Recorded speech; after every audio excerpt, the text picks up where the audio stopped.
Shalom Aleichem, que le Seigneur vous bénisse et vous garde. Dans cette 13e vidéo, nous sommes arrivés à la fin de ce guide d'études bibliques, comment interpréter l'écriture. Durant ces 3 mois, nous avons eu l'unicité de la Bible, l'origine et la nature de la Bible, le point de vue de Jésus, des apôtres de la Bible comme source d'autorité de notre théologie, l'écriture seule, ou sola scriptura, pourquoi l'interprétation est-elle nécessaire, langue, texte et contexte. La création, Genèse comme fondement, première et une deuxième partie.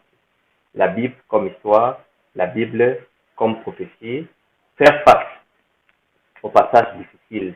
Et dans cette vidéo, nous allons voir vivre par la parole de Dieu. Alors, dans cette dernière vidéo, nous avons donc la parole vivante de Dieu. Nous allons voir également apprendre de Jésus. Nous allons voir comment les gens opposent Jésus-Christ contre l'écriture et les temps tranquilles avec la parole de Dieu. Mémoire en chanson, mémoire et chanson. Nous allons donc voir ces pratiques. Avec vous dans le pasteur Anani, dans quelque chose de très important, nous avons été ensemble. Que le Seigneur vous bénisse et que la paix soit sur vous. Alors, en partant sur le point très clair, le texte de base de notre vidéo est « Mettez en pratique la parole et ne vous bornez pas à l'écouter en vous trompant vous-même par de faux raisonnements.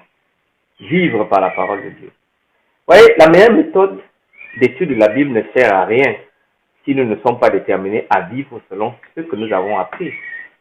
Ce qui est vrai pour l'éducation en général me semble vrai pour l'étude de la Bible en particulier. Vous apprenez mieux non seulement en lisant ou en écoutant, mais aussi en pratiquant ce que vous avez appris, ce que vous savez. Cette obéissance ouvre une véritable maison de trésor de bénédiction divine qui autrement nous serait fermée. Comprenez? Et elle nous mène sur une voie passionnante et transformatrice de la vie pour accroître notre compréhension, nos connaissances. Si nous sommes disposés à respecter la parole de Dieu, mais nous ne sommes pas prêts à pratiquer ce que nous avons étudié, nous n'allons pas croître en grâce. Et notre témoignage sera même altéré parce que notre vie n'est pas en harmonie avec nos paroles. Nous grandissons dans la grâce et dans la sagesse à cause du modèle que nous inspirons aux autres. C'est cela que signifie vivre la parole de Dieu. Il n'y a pas de meilleur exemple de force de motivation plus puissante que Jésus-Christ. Il nous a donné un modèle à suivre. D'ailleurs, Paul dit lui-même, soyez mes imitateurs comme moi-même je le suis de Christ. Et Paul était en harmonie avec les paroles qu'il prêchait aux autres. Dans cette dernière vidéo, donc, sur le guide biblique, nous verrons donc comment aborder ce problème. Alors, la parole vivante de Dieu est le Saint-Esprit. Ceci est très important. Voyez-vous, Esdras chapitre 7, verset 10, nous donne un aperçu très intéressant. Car Esdras avait appliqué son cœur à mettre en pratique la loi de l'Éternel et à enseigner au milieu d'Israël les lois et les ordonnances. La version Tob dira, Esdras en effet avait appliqué son cœur à chercher la loi du Seigneur, à la mettre en pratique et à enseigner les lois et les coutumes en Israël. Hikin l'Ifdo, le Darosh et Torah Adonai, le Hashot, le Olmedad d'Israël, Ok Mishpat, Ki Esra. Comprenez ici, en hébreu, Esra donc a placé son cœur dans une intention très claire pour rechercher la loi ou la Torah de l'Éternel. Et non seulement ça, pour la mettre en pratique afin de pouvoir l'enseigner. Voyez donc que vous ne pouvez pas enseigner ce que vous ne pratiquez pas. Ça ne fait pas sens. Il est donc très important, mes amis, d'étudier la parole de Dieu avec soin, mais avec la bonne méthode. Mais tout aussi important, peut-être encore plus encore, que nous mettions en pratique ce que nous avons appris. Le but ultime de l'étude de la Bible n'est pas d'acquérir des informations supplémentaires. Le but n'est pas la connaissance, parce que rappelez-vous que la connaissance entre. Et aussi merveilleux que cela puisse être, le but n'est pas notre maîtrise de la parole de Dieu, mais que la parole de Dieu nous maîtrise et nous change et transforme notre façon de penser. Ce qui compte vraiment, c'est être disposé donc à vivre la vérité que nous avons apprise, et cela signifie donc être disposé à se soumettre à la vérité biblique. Oui, Dieu travaille en nous, mais il le fait à travers le Saint-Esprit qui seul donne la sagesse de comprendre les Saintes Écritures. De plus, en tant qu'être humain, pécheur, nous sommes souvent opposés naturellement à la vérité de Dieu. Et laissés sans aide, sans l'Esprit de Dieu, pour obéir à sa parole, nous ne pourrions rien faire. Romains chapitre 1, verset 25 le dit, Éphésiens chapitre 4, verset 17 et 18. Sans le Saint-Esprit, il n'y a pas d'affection pour le message de Dieu. Il n'y a pas d'amour de la vérité. Il n'y a pas d'espoir, pas de confiance, pas d'amour en réponse. À travers le Saint-Esprit, Dieu produit en nous donc le vouloir et le faire selon son bon plaisir, comme le dit Paul dans Philippiens chapitre 2, verset 13. Alors,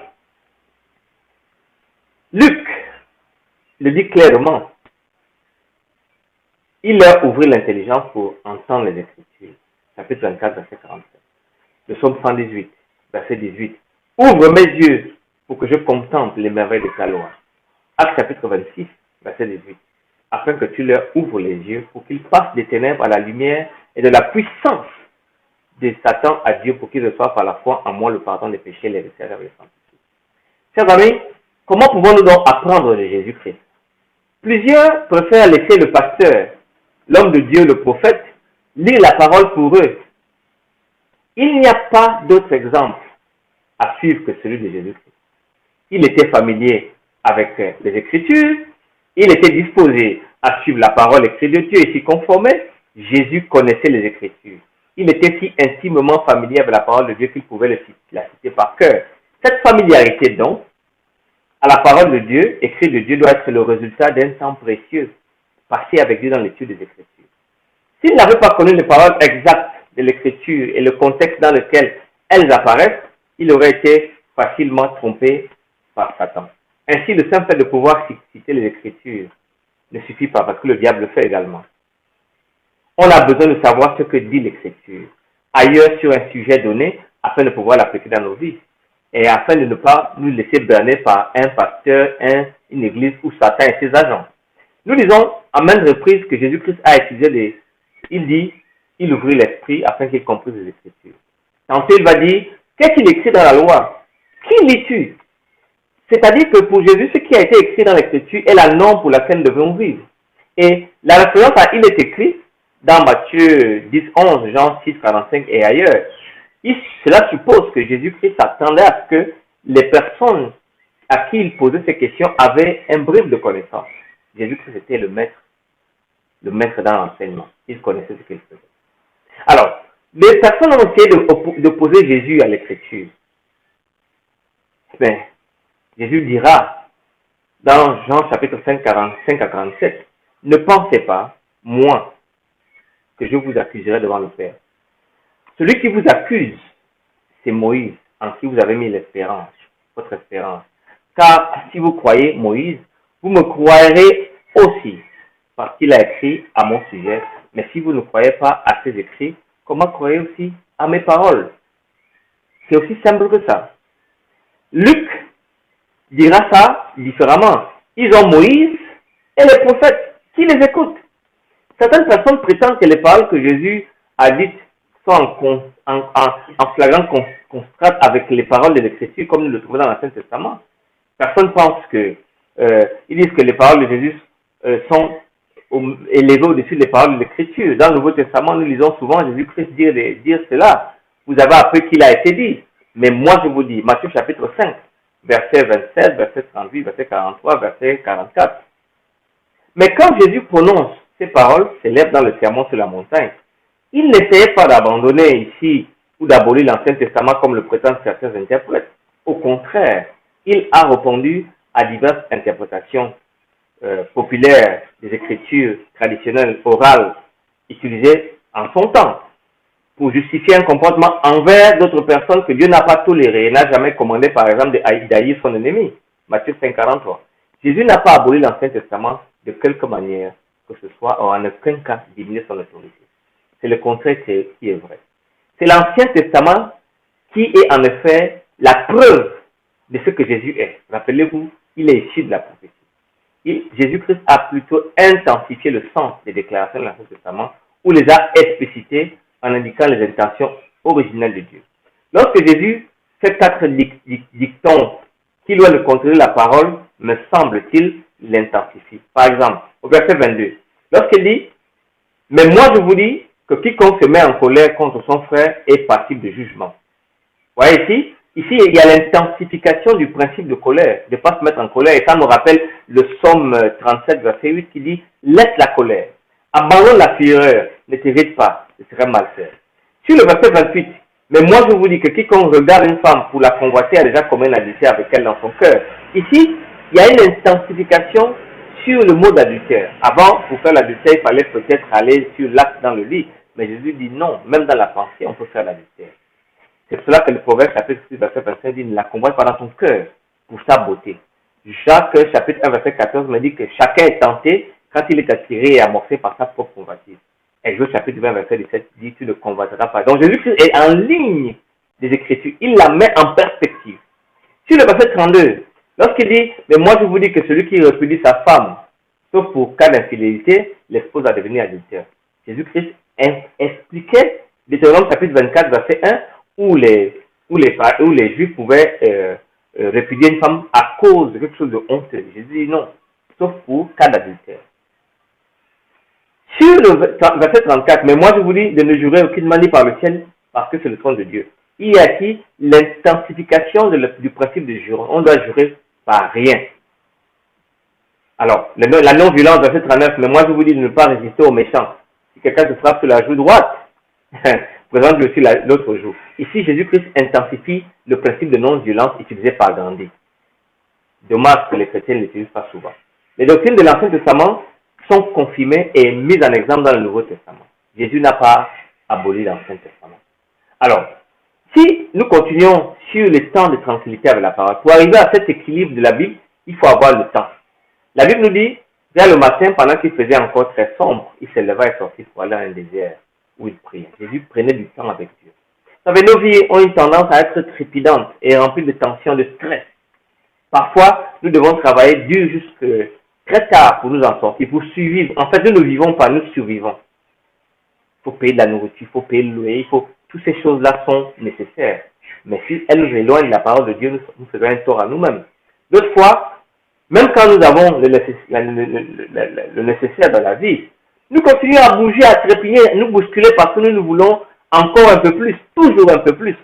Nous voulons des choses qui, selon nous, nous rendront heureux et épanouis. Mais comme nous le prévient Salomon dans le livre d'Ecclésiaste et dans le livre des Proverbes, cela n'arrive pas toujours. L'argent n'est pas le sujet du bonheur. Il peut contribuer à certains petits bonheurs, mais pas le bonheur de la vie. Quelle que soit la raison que nous pouvons être tellement occupés dans nos vies, il est donc très facile au milieu de cette vie active d'évincer Dieu pour nous occuper de nous. Ce n'est pas ce que nous croyons que nous devrions faire. Parce que rappelez-vous, dans sa main, Dieu tient le souffle de vie. Nous pouvons être trop occupés jusqu'au point où nous nous détournons du Seigneur pour d'autres choses afin d'oublier même ce qu'il est, que c'est lui qui nous donne la vie. Comment le Saint-Esprit peut-il nous parler si nous ne nous arrêtons pas pour l'écouter? Le temps spécial est tranquille avec Dieu dans la lecture de sa parole, dans la communion, de la prière et la source de notre vie tranquille. Vers le matin, rappelez-vous, Jésus sortait, s'éleva et sortit pour aller dans un lieu désert. Et cela est une pratique que nous devons avoir tout le temps, tous les jours, tout le temps. Luc 5, verset 16 dit, il se retirait dans le désert et priait. Mais quand il lui renvoyait, il s'en allait sur la montagne pour prier. Marc chapitre 6, verset 46. Vous voyez donc, Jésus-Christ a passé du temps tranquille.